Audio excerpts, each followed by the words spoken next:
I just wanted to show you a little quickie here, folks. If you remember last week, well, it was Monday the 1st, I did a traditional New Year's recipe thing, and I wanted to show you these containers here. I really like these. I bought them when I worked at Honda because the cafeteria was so far away that by the time you got there and got back, your lunch 30 minutes would have been gone. So I bought some of these containers, and these things are microwavable. We had a microwave over by the section where I worked, so I bought a bunch of these.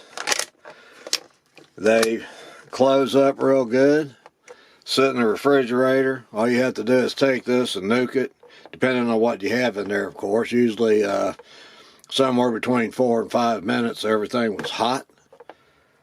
And of course, that bread I made, the Mexican hoe cakes, I just put them in a freezer bag. And so now they're my leftovers. When I get ready to eat those, all I have to do is pop it in the microwave and I have a real good meal. So hope this helps you out a little bit. I'm going to show you a picture of those where I bought them from Amazon.